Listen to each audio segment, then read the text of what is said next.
Salut à toi et bienvenue sur cette vidéo pour apprendre à conjuguer en anglais au présent simple. Alors, nous allons commencer dans un premier temps à parler de l'emploi du présent simple. Donc, l'emploi du présent simple, eh bien, on l'utilise en fait lorsqu'on parle de vérité générale. Si je dis que l'eau bout à 100 degrés, c'est un fait réel, c'est un fait qui est connu dans le monde entier et donc, il s'agit d'une vérité qui est généralisée. Lorsqu'on parle de routine ou d'actions répétées, donc de répétition, comme dans la phrase « je voyage chaque année », eh bien, dans chaque année, on a l'idée de répétition de l'action. Et on l'utilise également avec les horaires. Par exemple, le cours commence à 8 heures. Encore un autre exemple, le train quitte la gare à 9h30. On va commencer avec la forme affirmative et je vous propose de prendre le verbe « to work » qui signifie « travailler » comme exemple. Donc je conjugue en français, je travaille, tu travailles, il, elle travaille, nous travaillons, vous travaillez, il travaille au pluriel. Je prends les pronoms personnels et j'ajoute simplement le verbe work.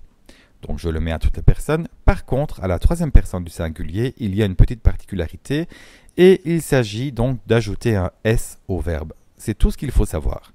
Si tu retiens ça, tu sais déjà faire une grande partie de la conjugaison au présent simple en anglais. Et nous allons continuer avec des exceptions, comme avec les verbes qui se terminent par CH, SH, double S, X ou alors O. Donc encore une fois, je reprends les pronoms personnels et alors ici, quand j'analyse le tableau, je remarque encore une fois que, à l'exception de la troisième personne du singulier, le verbe reste comme il est là et on l'ajoute à toutes les personnes, sauf à la troisième personne du singulier où on ajoute un ES et non plus un S uniquement. Les verbes qui se terminent par Y, par contre, là, il faut faire attention parce qu'il y a deux cas de figure.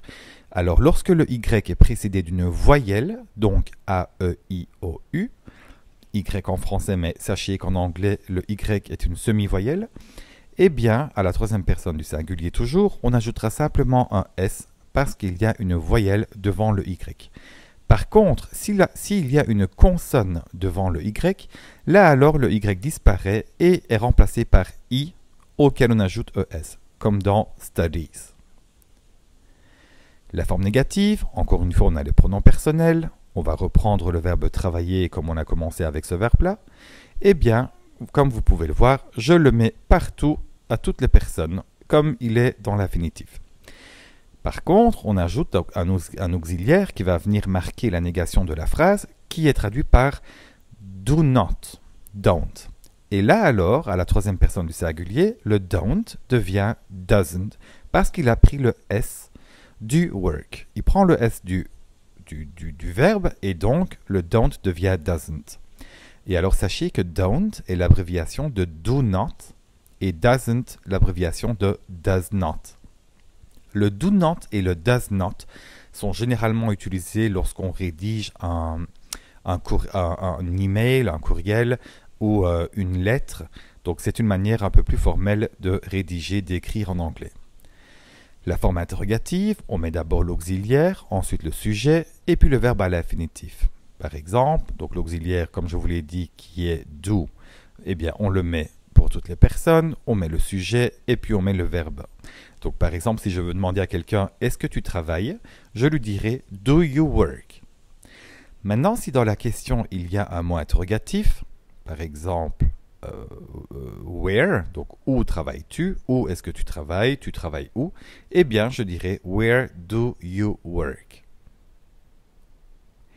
Il y a également des mots-clés, donc des keywords, qui requièrent directement le présent simple.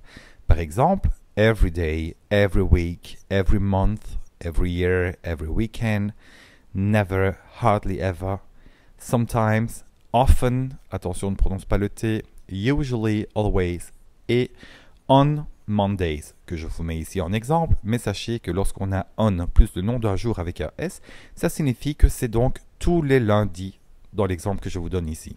Si je dis tous les samedis, ben je dirais on Saturdays. Et lorsque je dis on Saturdays et que je veux exprimer quelque chose qui se passe tous les samedis, eh bien, il y a encore une fois l'idée de répétition. Si tu as des questions, n'hésite pas à les poser en commentaire. À très bientôt.